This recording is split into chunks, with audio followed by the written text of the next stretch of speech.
Hello hello, je suis ravie de vous retrouver dans cette nouvelle vidéo. Comme vous l'avez vu au titre, c'est mon best-of des produits de l'année 2019, mes découvertes, ce que j'ai préféré.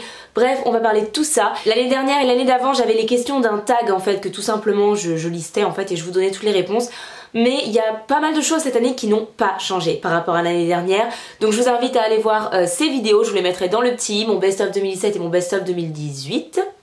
Donc du coup cette année ce que j'ai préféré faire c'est tout simplement vous parler uniquement de mes découvertes parce qu'il y a des produits, des marques etc, notamment marques à petit prix, c'est toujours NYX que je préfère, enfin voilà, je préfère vous parler vraiment des choses que j'ai découvert. Ça va être plus agréable et moins long à regarder pour vous et plus simple aussi pour moi, tout simplement moins redondant. Donc écoutez, on commence tout de suite, c'est parti. Et je vais commencer avec les bases. J'ai découvert deux bases en cette fin d'année en fait, parce que je les ai découvertes là très récemment et j'ai eu un coup de cœur de fou, donc il fallait que je vous les mette dans cette vidéo, c'est pas possible autrement, même si elles n'ont encore jamais atterri dans une vidéo favorite ou quoi que ce soit, mais vous les avez vues dans les dernières vidéos du mois de novembre et du mois de décembre. C'est tout simplement la marque Milk et en l'occurrence ces deux bases-ci. On a dans un premier temps la base hydratante aux fraîcheurs que j'adore, mais que j'adore. Ça fait un mois que je la teste et je ne m'en passe plus et je vois une vraie différence sur ma peau. J'ai l'impression que grâce à cette base, ma peau supporte mieux le make-up. Je sais pas comment vous expliquer. J'ai l'impression qu'elle fait vraiment une base protectrice et que en dessous du make-up, ma peau est protégée, hydratée. Enfin, je suis fan de cette base, vraiment. Et la deuxième, c'est le Blur Stick que vous avez vu plus d'une fois sur ma chaîne. Et honnêtement, lui, c'est juste un petit miracle. Il permet tout simplement de camoufler en fait mes pores, de faire une base combleuse entre guillemets de pores, comme une base siliconée. Sauf qu'il n'y a pas de silicone et qu'il ne me donne pas de boutons. Tout simplement. Je peux vous dire qu'il ne me donne pas de boutons, tout simplement parce que même si j'ai énormément d'acné sur les joues, en l'occurrence cette base là j'utilise sur ma zone T et je n'ai pas eu de boutons. J'ai carrément fini une miniature, c'est ma deuxième. Donc je l'ai pas mal testé, même plus que testé, et j'ai pas eu de boutons sur ma zone T. Alléluia, j'ai trouvé mon produit fétiche enfin. Donc voilà, grosse découverte pour moi cette année, Milk, que je vais continuer de tester. Je peux vous dire que j'ai un coup de cœur, j'ai testé deux produits, j'en suis amoureuse. Donc clairement, je vais continuer de tester cette marque et vous allez voir d'autres produits de cette marque sur ma chaîne en 2020. Au niveau des fonds de teint, cette année j'ai fait une seule découverte et vous ne serez pas surpris, c'est le Airbrush Flawless Foundation de chez Charlotte Tilbury. C'est une récente découverte également, hein, je l'ai testé il y a à peu près 2 mois et c'est juste un coup de cœur. Ce fond de teint est top. Top de top. Découverte fond de teint, c'est un fond de teint que je rachèterais. Là c'est pas le mien, c'est celui de Morgane parce que moi je l'ai explosé par terre. Parce que oui, voilà, le côté moi qui me plaît moins sur ce fond de teint, c'est que c'est un packaging en verre en fait. Tout simplement pour les poissardes slash maladroites comme moi, c'est vraiment pas le genre de packaging hein, le plus facile, le plus génial. Donc voilà, mais enfin le produit à l'intérieur est juste top, donc voilà. Ensuite, au niveau poudre cette année, pas de surprise si vous regardez ma chaîne. Au niveau teint également, un produit qui est sorti il y a un bon moment, qui a fait du bruit, c'est le Shape Tape en fait, l'anti-cerne de chez Tarte. Moi je l'ai testé que cette année et c'est devenu mon anti-cerne préféré, vraiment je l'adore. Comme n'importe quelle personne qui aime les anti-cernes couvrants. Pour l'instant on n'en trouve pas qui arrive à le battre. Dans tous les cas voilà, pour moi ça a été un gros coup de cœur cette année. Le Shape Tape et à mon avis ça va rester un coup de cœur en 2020. Vous savez quelle poudre je vais vous présenter, c'est bien sûr la Fenty Beauty. Je suis absolument fan de cette poudre depuis que je l'ai testée. Donc c'est la Pro Filter et moi j'utilise la teinte Butter. Voilà, que dire d'autre, c'est un bijou. Le packaging est un bijou et la poudre à l'intérieur est un bijou pour moi. Vraiment je suis fan de cette poudre. Je sais pas quoi vous dire d'autre à part qu'elle est géniale. Vous avez une contenance de 28 grammes à l'intérieur donc c'est clairement un bon rapport qualité-prix par rapport à une poudre Make Up Forever par exemple. Quand j'avais vu la différence j'avais fait un ok. Et clairement pour moi c'est juste une tuerie cette poudre. À mon avis il y a peu de chances qu'elle soit détrônée en 2020. C'est rare que j'ai un aussi gros coup de cœur sur des produits et généralement quand c'est le cas il reste pendant quelques temps dans mes favoris et dans les produits que j'utilise tout le temps. Mais écoutez, sait-on jamais. Dans tous les cas pour l'instant coup de cœur de fou sur cette poudre là. La poudre Fenty c'est toute ma vie, je l'adore.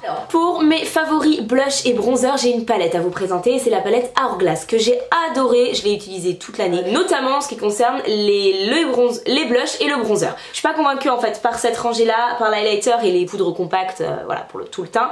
Je suis pas convaincue, voilà. J'ai pas été transcendée par ces poudres là.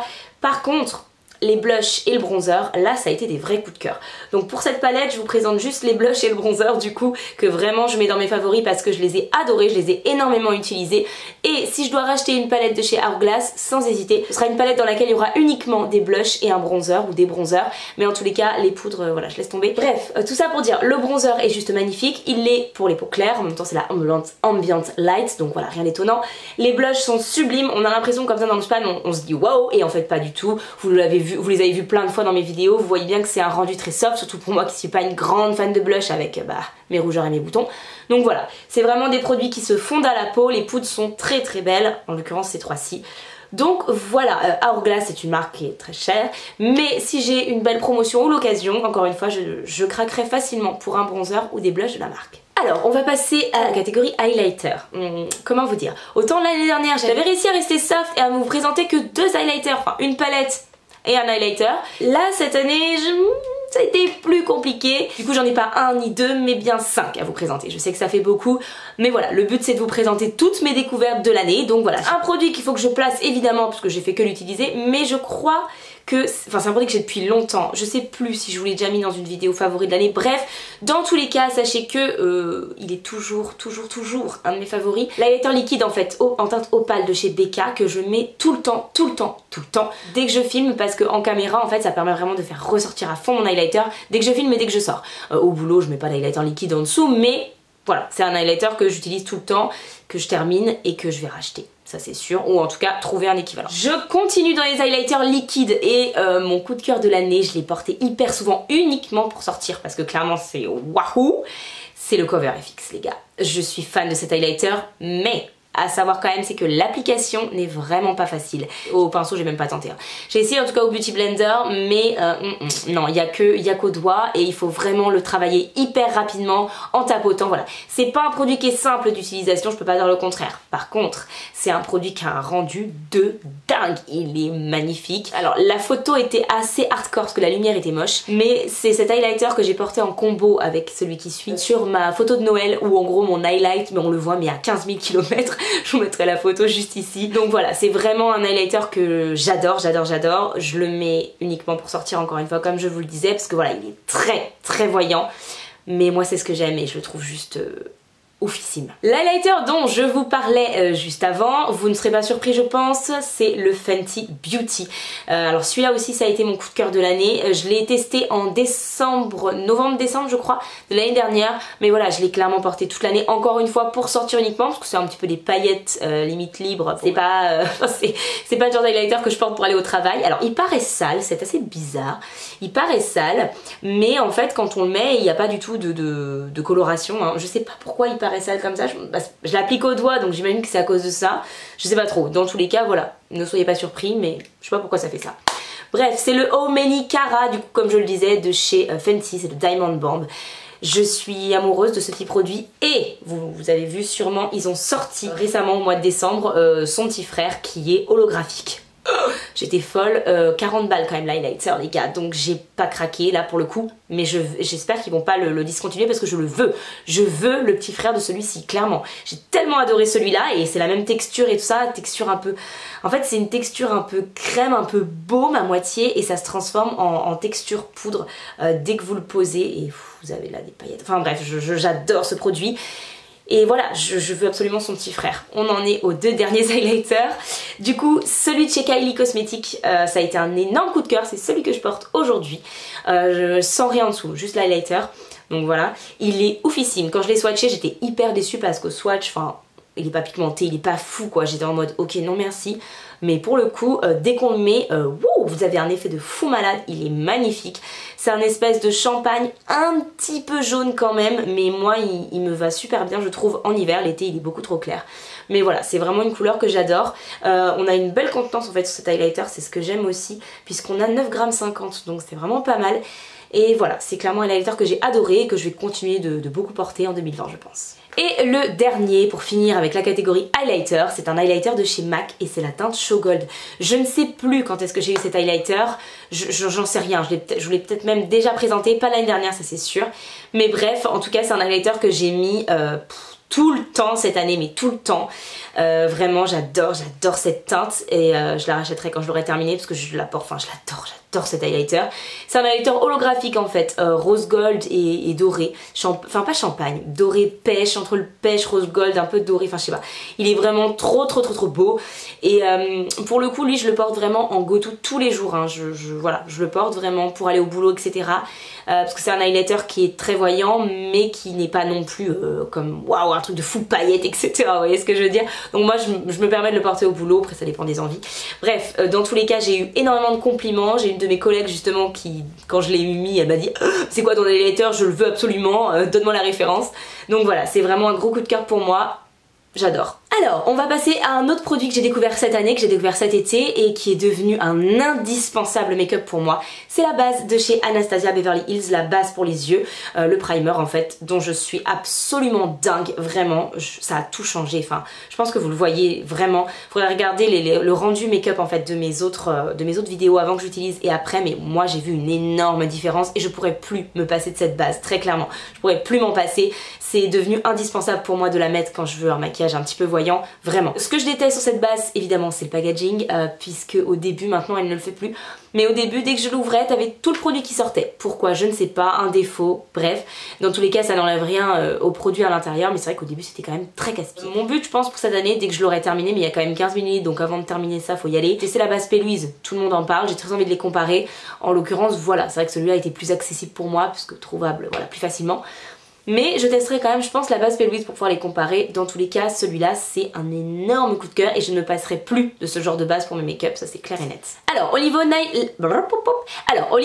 Mais c'est pas vrai, j'arrive pas à dire ma phrase. Alors, au niveau des liners, ça y est, je l'ai dit, de cette année, j'ai fait une découverte assez récente également, c'est le Better Than Sex de chez Too Faced que j'ai adoré, vraiment, je l'ai adoré. Il a la même pointe en fait que le Kat Von D, que le NYX, mais sachez que je préfère quand même le NYX parce qu'il sèche moins vite. Ça c'est un truc de fou, le NYX il sèche beaucoup moins vite que le Kat Von D, n'en parlons pas, c'est le pire de tous, mais même que le Too Faced. Par contre je préfère la pointe de celui-ci. Vraiment c'est l'eyeliner que j'ai testé qui est le plus simple au niveau du tracé. Enfin je sais pas comment vous expliquer mais la pointe, bref, j'arrive à tous les coups à faire un liner correct. Vraiment c'est le liner le plus simple d'application que j'ai pu tester. Mais voilà, le NYX en tout cas tient plus longtemps.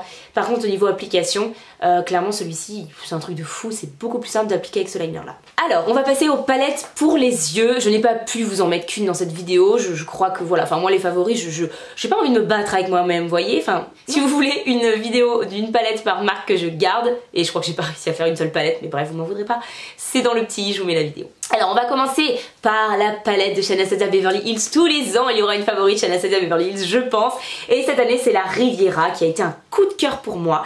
Je l'ai beaucoup utilisée cette année clairement. Pourtant c'est pas le genre de teinte vers lesquelles je me tournerais le plus facilement on va dire, mais pour le coup celle-là ça a été un vrai coup de cœur. Tout l'été je l'ai portée, je l'ai même fait des make-up avec au mois de mars puisque c'est là que j'ai réussi à l'avoir, et clairement ça a été voilà, ça a été une palette coup de cœur pour moi. Voilà, c'est vraiment une palette que j'ai adorée et qui m'a fait un peu plus oser les couleurs, donc clairement voilà, j'adore. Ensuite j'ai pas mal porté les palettes Huda aussi cette année comme l'année dernière. J'ai adoré, petite mention quand même pour la palette qu'elle a sortie là récemment à Noël qui a des fards assez dinguissimes que je n'ai pas, mais vous avez des make-up avec sur ma chaîne. Mais je voulais vous parler des Huda, une palette notamment Huda, une petite palette, c'est la néon en fait, la néon orange que j'ai acquise cet été, et clairement ça a été un énorme coup de cœur cette palette. Je sais qu'elle a fait beaucoup polémique, beaucoup ne l'ont pas vraiment aimé par rapport aux fards ici qui sont des top coats, mais moi je l'ai adoré en fait. Les teintes de cette palette sont juste dingues. Non, pas vraiment des fards néon justement, parce que les fans de néon me diront non, ça c'est pas néon. Ce sont des fards entre guillemets très colorés, un petit peu néon, enfin dans l'esprit en tout cas néon, mais qui restent quand même à peu près portables selon moi, encore une fois, selon moi ce que j'aime faire, selon moi ce que j'aime porter. Ils sont pas justement réellement néon fluo, ce que moi personnellement comme couleur je n'aime pas. Donc j'ai eu un énorme coup de cœur pour cette palette là. J'ai fait que la porter cet été, je me suis maquillée qu'avec elle tout le temps, même pour aller au travail, hein. J'ai fait des make-up pour aller au boulot avec, hein, franchement. Et bref, ça a été un énorme coup de cœur. Petite mention aussi pour le nouveau packaging des palettes Huda. Les autres palettes Huda ne me donnaient pas envie parce que le packaging en carton ça me... voilà. Mais là le packaging est hyper solide, facile à transporter, enfin vraiment j'adore. Et du coup j'ai craqué déjà pour une autre palette, une petite de chez Huda, et c'est vraiment des palettes que j'aime beaucoup parce que je trouve que le nombre de fards est très chouette et je ne sais pas ce qu'elle va nous sortir cette année, mais si elle nous ressort des harmonies qui me plaisent dans les petites palettes comme ça, je pense certainement craquer. La dernière palette que j'ai à vous présenter, que j'ai beaucoup utilisée, c'est une palette Kylie Cosmetics. L'harmonie est entre les tons, enfin c'est plutôt des nudes, à part ce orange là assez vif, et franchement ça a été une harmonie que j'ai adoré utiliser, je l'ai portée tout le temps. Il y a quelques fards qui sont quand même assez canons, je pense notamment à ces deux là qui sont ouf, même celui-ci aussi. Mais bref, cette palette je l'ai adorée, c'est la palette Halloween, en fait c'est une palette que Kylie avait sortie pour Halloween il y a 2 ans je crois, donc malheureusement vous pourrez, je pense pas la retrouver, ça m'étonnerait. Mais bref, moi ça a été une palette que j'ai énormément portée et en toute saison. Hein. C'est une palette plutôt pour l'automne et moi je l'ai même utilisée cet été. Donc voilà, clairement j'ai vraiment adoré cette palette et je sais pas, en fait je pense que c'est le genre de palette que je peux emmener. Il y a un nombre de fards suffisant pour faire quand même une belle panoplie de make-up. Il y a 9 fards à l'intérieur et franchement j'aime assez, je trouve que 9 fards ça permet de faire une harmonie quand même assez variée et en même temps de faire des palettes relativement transportables. Bref, dans tous les cas, l'harmonie et la qualité des fards aussi, pour cette palette, j'ai adoré. Au niveau mascara, j'ai pas eu de coup de cœur en fait cette année, je suis restée sur mon Better Than Sex et c'est un de mes objectifs d'ailleurs, make-up, enfin objectif, mais des guillemets, mais j'ai très envie de tester autre chose en mascara en fait. J'adore mon Too Faced, mais j'ai envie d'autre chose. Donc, ça c'est quelque chose que je compte faire, c'est tester de nouveaux mascaras cette année. Donc on en arrive à la fin de cette vidéo, du moins pas très loin. Je voulais vous parler de paillettes en fait parce que cette année j'ai trouvé une texture de paillettes dans différentes marques qui me plaît beaucoup. J'ai commencé à tester avec la palette de chez Tarte, ce sont ces paillettes-ci. Hop, que vous avez vu dans plusieurs de mes vidéos et j'ai adoré en fait tout simplement parce que ce sont des paillettes mais... Ah vous voyez mon petit jogging juste ici. Ce sont des paillettes tout simplement qui ont un espèce de liant à l'intérieur, je sais pas comment expliquer, une espèce de colle entre guillemets intégré, ce qui fait que vous n'avez pas à galérer, vous avez juste à les prélever, les appliquer et vous avez peut-être quelques chutes, mais je veux dire voilà, ça va s'appliquer sur votre paupière et vous n'allez pas en avoir partout et surtout ça va tenir, voilà, sans avoir besoin d'appliquer préalablement une colle, etc. Donc ça j'ai adoré, j'ai testé ça dans plusieurs marques, notamment donc celle de chez Tarte, celle de chez NYX aussi que vous avez vu dans plusieurs de mes vidéos là de fin d'année, j'ai adoré, en plus elle coûte pas cher celle-ci, franchement j'ai adoré, ils ont fait des petits quatuors, ils ont fait également une grande palette je crois avec que des paillettes comme ça, pareil j'adore. Et pour terminer, encore plus récemment j'ai testé les Diamond Dew en fait de chez Lime Crime, le même principe encore une fois. Là c'est plus liquide, c'est une texture qui est différente parce que c'est vraiment là un gel liquide, enfin liquide, j'exagère hein, ça coule pas mais c'est voilà, c'est un petit peu plus liquide mais voilà, le principe reste le même. En tout cas voilà, c'est beaucoup plus facile à utiliser que des paillettes, plus pratique et le rendu est absolument canon. Donc voilà, mon petit coup de cœur ça a été cette finalement entre guillemets texture de paillettes un petit peu avec déjà un liant dedans, j'ai adoré. Je vous retrouve en voix off rapidement, j'ai totalement oublié de vous parler des pinceaux bien sûr que j'ai adoré cette année. Il y en a eu deux gros coups de cœur, ce sont des Zoeva et c'est le 230 et le 231. Mention vraiment spéciale pour le 230 parce que c'est vraiment celui que j'ai le plus utilisé. Grâce à Marion Caméléon comme tout le monde, il n'y a pas de secret.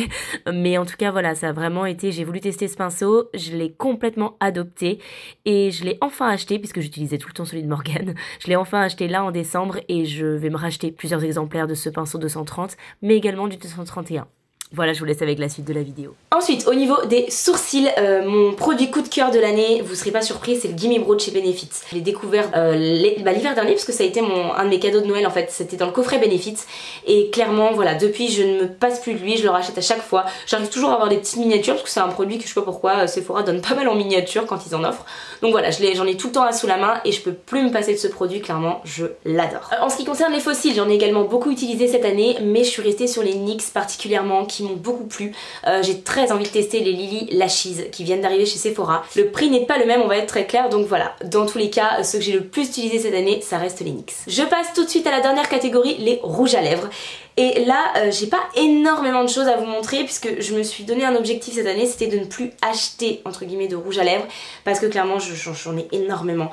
Donc voilà, j'en ai eu quand même cette année parce que j'ai eu des cadeaux, parce que voilà, mais je ne veux plus moi en acheter pour le moment. J'évite en tout cas parce que je dis ça, mais voilà. Des Anastasia que j'ai énormément continué à porter en fait tout le long de l'année, notamment ceux de mon gros kit que j'ai eu pour mes 25 ans en mars dernier. Les teintes que j'ai le plus porté de ce coffret, c'est la teinte Taboo qui est un marron absolument sublime. Un nude chaud, c'est la teinte Hudson que j'ai également beaucoup porté. Et le rouge à lèvres que je porte aujourd'hui, c'est la teinte Starfish qui est un marron froid.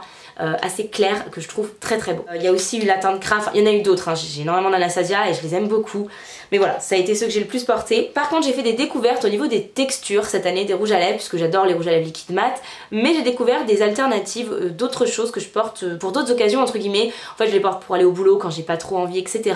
D'avoir quelque chose qui peut entre guillemets assécher plus les lèvres. Notamment je pense au Jumbo de chez Marc Jacobs, ça a été un énorme coup de cœur. Je les ai découverts en décembre de l'année dernière, enfin je l'ai découvert parce que c'est le seul que j'ai en décembre de l'année dernière. Moi c'est la teinte Plump and Get It que j'ai et j'adore ce produit, vraiment il est génialissime. Je pense que j'ai dû vous en parler dans des favoris, c'est obligé. Vraiment je l'adore et je l'ai énormément porté cette année et franchement je n'achète plus de rouge à lèvres, je l'ai dit, mais si je devais racheter je pense des rouges à lèvres, je pense que ce serait de ceux-ci parce que vraiment j'adore. En fait ça ne sèche pas les lèvres et en même temps ça sèche entre guillemets. C'est pas sans transfert mais voilà, bref j'ai adoré cette texture vraiment. Un autre coup de cœur également cet été ce sont les Power Bullet de chez Huda Beauty. J'en ai testé un, c'est la teinte Spring Break et vraiment la texture de ces rouges à lèvres j'ai adoré. C'est un peu dans le même principe hein, que les Marc Jacobs. En fait tout simplement c'est une couleur hyper vibrante, hyper pigmentée, c'est pas sans transfert mais ça va finir quand même par sécher donc vous n'allez pas avoir un rouge à lèvres qui va se barrer au bout de 10 minutes. Pour le coup, il tient extrêmement bien, moins bien qu'un rouge à lèvres mat et encore d'un rouge à lèvres mat de qualité parce qu'il y a certains rouges à lèvres mat qui tiennent bien moins que celui-ci. Que ceux-ci d'ailleurs, ça a été un gros coup de cœur également, je l'ai énormément porté cet été, vous l'avez vu super souvent et je pense que si pareil, si je devais racheter des rouges à lèvres en ce moment, ce serait également ce genre de texture et notamment ceux de chez Huda. Et pour terminer cette vidéo, le dernier gros coup de cœur lèvres que j'ai eu en cette fin d'année, ça a été le gloss de chez Huda. Qui aurait cru que j'aurais mis un gloss un jour dans mes favoris, mais écoutez comme quoi tout arrive, c'est la teinte Shameless et c'est vraiment une beauté ce gloss, je suis tombée amoureuse de ce produit. C'est un gloss, hein, ça tient pas énormément mais pour le coup le rendu est magnifique, c'est un rendu pailleté, tout ce que vous voulez, hein. Voilà, c'est pas du tout discret. Moi j'adore et franchement ce que j'aime aussi avec ce gloss c'est que même quand il n'y a plus l'effet collant en fait, quand il est parti, vous avez toujours une pellicule pailletée en fait qui reste sur vos lèvres donc vous n'avez pas plus rien du tout et franchement j'adore. Il est un petit peu collant mais c'est pas du tout désagréable à porter. À part s'il y a du vent et que vos cheveux s'amusent à se coller à votre bouche, là c'est chiant, hein, ça reste un gloss mais pour le coup moi j'ai pas de soucis autrement quoi. Écoutez j'en ai terminé avec mes favoris 2019, n'hésitez pas à mettre les vôtres dans les commentaires, n'hésitez pas voilà, à me dire s'il y a certains produits que vous avez essayé, que vous avez détesté ou au contraire vous êtes complètement d'accord avec moi. Nous on se retrouve très très vite samedi prochain à 10h30 dans une nouvelle vidéo. Si vous l'avez aimé cette vidéo n'hésitez pas à la liker et si c'est pas encore fait à vous abonner. Moi je vous dis à samedi, bye.